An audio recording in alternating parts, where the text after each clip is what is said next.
अस्सलामु अलैकुम, welcome back बच्चों। हमने जो है हमारे तवारुस और इर्तिक़ा के 4th लेक्चर के फर्स्ट पार्ट में Darwin's theory of natural selection यानी डार्विन के कुदरती इंतखाब के नज़रिए के बारे में पढ़ा। और इसका सेकेंड पार्ट या सेकेंड जो है पॉइंट जो हमको रह गया है वो है लमार्किज़म या लेमार्क का नज़रिया। तो इस वीडियो में चलिए स्टार्ट करते हैं लेमार्किज़म या लेमार्क के नज़रिए में। अगेन मैं आपको ये कहना चाहूँगी कि साइंटिस्ट या साइंसदानों का जो तारुफ है, इंट्रोडक्शन टू साइंटिस्ट, ये आपके इवैल्यूएशन से स्किप कर दिया गया है। यानी आपको इसके ऊपर कोई जो है सवालात एग्ज़ाम में नहीं पूछे जाएंगे, लेकिन क्योंकि हमको साइंसदान के बारे में जानना है कि क्या काम है उसका, क्योंकि उसी के नज़रिए के बारे में हमको पढ़ना है, तो इसलिए हम सबसे पहले लेमार्क के बारे में जानते हैं। Jean Baptiste Lamarck 1744 to 1829. Lamarck proposed that the activities of the organisms are responsible for their evolution. यानी ये जो लेमार्क है उसके ख़्याल में इर्तिक़ा के पसे पुश्त जानदारों की कोशिश अहम सबब है। यानी उसका ख्याल है कि जो जानदारों में इर्तिक़ा का अमल होता है, इवोल्यूशन होता है, उसमें जानदारों की ख़ुद की कोशिश बहुत अहम जो है इम्पॉर्टेंट रोल प्ले करती है। ये जो है एक फ्रांसीसी माहिर माहौलियात यानी ही इज़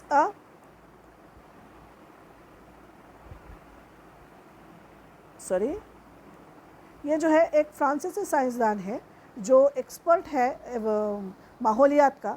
उसने ये भी उसका ख़्याल ये भी है कि हर हैवान और पौधे की ज़िंदगी के दौरान तब्दीलियाँ होती रहती हैं और ये तग़य्युरात अगली नस्ल में मुंतकिल होते जाते हैं, इसलिए हर नस्ल में तब्दीली वाक़ होती है। दिस फ्रेंच यानी फ्रांस का जो साइंसदान है naturalist propose that each animal और प्लांट अंडरगो सम चेंजेस, यानी हर जानदार चाहे वो नबातात हो चाहे वो हैवानात हो, उसकी ज़िंदगी में तब्दीलियाँ वाक़ होती हैं और उन तब्दीलियों को वो अपने जो तब्दीलियाँ उसकी ज़िंदगी में आती हैं वो अपने नेक्स्ट जनरेशन में उसको ट्रांसफ़र कर देता है और कुछ सालों बाद वो तब्दीलियाँ उनके अंदर जो है रह जाती हैं और वो हमको नज़र आती हैं, ऐसा इसका मानना है। देखते हैं लेमार्किज़म या लेमार्क का नज़रिया क्या कहता है।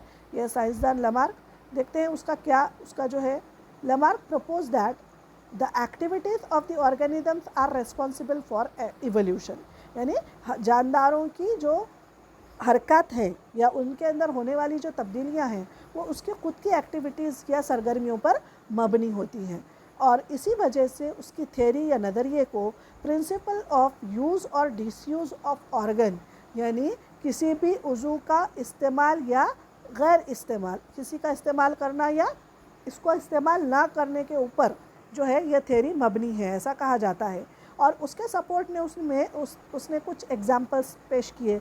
उसका मानना था कि पहले ज़िराफ़ की जो गर्दन थी वो इतनी ज़्यादा लंबी नहीं थी, तो जिस जंगल में ज़िराफ़ रहते हैं वहाँ के ऊंचे हो सकता है नबातात या झाड़ ऊंचे होने की वजह से उसकी गर्दन उन झाड़ों तक पहुँच नहीं पाई होगी, इसलिए उसको अपनी गर्दन को ऊंची करना पड़ा होगा और उसी अपने गर्दन के इस्तेमाल उसने अपने नेक को क्या किया, लंबा करके उसको खाने की कोशिश की और इसी कोशिश के दौरान ज़िराफ़ की गर्दन इतनी लंबी हो गई होगी, ऐसा इस थ्योरी से उसका मानना है। Neck becomes too long due to browsing leaves of tall plants extending their neck for several generation, और ऐसा करने से उसके अंदर ये सलाहियत पैदा हो गई कि वो अपनी गर्दन को ऊंची कर सके और इस ऊंची गर्दन करने की सलाहियत को उसने अपने नेक्स्ट जनरेशन में मुंतकिल किया, इसलिए ज़िराफ़ की इवोल्यूशन के दौरान ज़िराफ़ की गर्दन लंबी हो गई। एक और एग्जांपल पे उसने कहा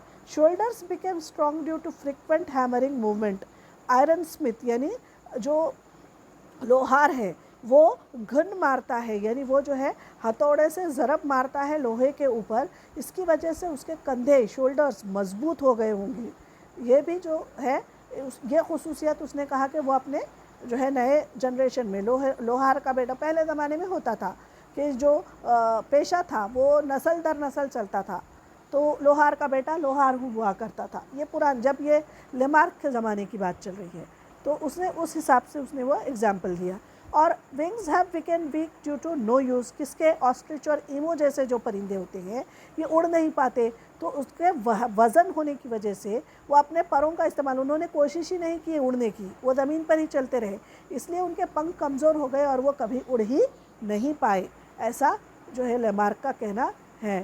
legs became useful for swimming due to living in water, کس کا ڈک اور سوان یعنی بطخ اور ہنس کے جو پیر ہیں ان میں جھلی پائی جاتی ہے، تو انہوں نے اپنے پیروں کا استعمال تیرنے کے لیے کیا، پانی کے قریب رہتے تھے اس لیے ان کے اندر یہ صلاحیت آ گئی کہ وہ آسانی سے تیر سکتے ہیں۔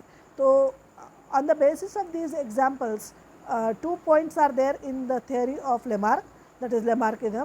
کیا ہے وہ 2 points؟ Development of organs due to activities اور degeneration due to no use, یعنی جو آرگنز ڈیولپ ہوتے ہیں، اعضاء جو جن کے جن ایکٹیو آرگنز ہیں جن کا استعمال ہم کرتے ہیں وہ ہمارے اندر باقی بچتے ہیں، جن کا استعمال ہم نہیں کرتے وہ ختم ہو جاتے ہیں۔ Transfer of characters from generation to generation, اور جو تبدیلیاں واقع ہوتی ہیں وہ ایک جنریشن سے دوسرے جنریشن میں منتقل کی جاتی ہیں، ایسا لیمارک کا کہنا ہے۔ اب ان 2 points میں سے لوگوں نے پہلے پوائنٹ کو ایکسیپٹ کیا اور دوسرے پوائنٹ کو ریجیکٹ کیا، دیکھتے کیا وجہ ہے۔ Development of organs due to activities اور degeneration due to no use widely accepted, لوگوں نے کہا ٹھیک ہے یہ بات تو سچ ہے کہ اگر ہم کسی آرگن کا اعضاء کا استعمال ہم زندگی بھر کریں گے تو وہ ہمارے اندر موجود رہے گی۔ اب جیسے آپ اگلے ویڈیو میں آپ دیکھیں گے کہ انسان کے ارتقاء کے بارے میں، تو پہلے بتایا جاتا تھا کہ انسان یعنی بندر جیسا جاندار تھا تو اس کو دم تھی، تو وہ چوپایا تھا تو جھاڑوں پر چڑھنا پڑتا تھا، بیلنس کرنا پڑتا تھا، اس لیے دم تھی۔ جیسے ہی وہ ایریکٹ پوسچر اس کا ہوا، کھڑے رہنے لگا، اس کا دم ضائع ہو گئی۔ تو یہ اس بنا پر جو ہے لوگوں نے پہلے پوائنٹ کو ایکسیپٹ کیا، لیکن دوسرا point transfer of those characters from generation to generation was not accepted, لیکن جو کیریکٹر آپ اڈاپٹ کرتے ہیں ماحول سے، یعنی جو آپ خود کے اندر بلڈ کرتے ہیں، وہ خصوصیت آپ نئے جنریشن میں ٹرانسفر نہیں کر سکتے، یہ پروف ہو چکا ہے۔ فار ایگزامپل ایک باڈی بلڈر ہے، وہ روزانہ ہارڈ ورک کرتا ہے، ورک آؤٹ کرتا ہے، وہ اس نے اپنی باڈی 6 پیک 8 پیکس بنائے ہوئے ہیں، تو جب اس کا بچہ پیدا ہوگا تو اس کے اندر وہ صلاحیت آ جائے گی کیا؟ وہ خود بخود 8 پیک کے ساتھ پیدا ہوگا کیا؟ امپاسبل۔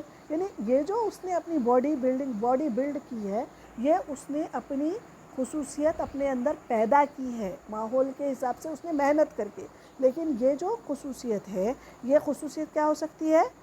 دوسرے میں نہیں جا سکتی، نئی جنریشن میں، because it has been verified many times that modifications brought in us are not transferred to next generation, جو ماڈیفیکیشن ہم ہمارے اندر لاتے ہیں وہ ہماری نئی جنریشن میں ہم تبدیل یا ٹرانسفر نہیں کر سکتے۔ therefore the لیمارکزم یا لیمارکس تھیوری واز ڈس اپروڈ، اور اسی وجہ سے لیمارک کا نظریہ کیا ہو گیا، لوگوں نے اس کو پسند نہیں کیا یا قبول نہیں کیا گیا۔ تو ٹھیک ہے بچوں، آج ہم نے 2 حصوں میں ہمارے سبق کے اس اہم پارٹ کو سمجھنے کی کوشش کی۔ پہلے پارٹ میں ہم نے ڈارون کا قدرتی انتخاب کے نظریے کے بارے میں پڑھا، اور دوسرے میں لیمارک کا نظریہ۔ اگلے ویڈیو میں ہم انسانی ارتقاء کے بارے میں پڑھیں گے، تب تک کے لیے اللہ حافظ۔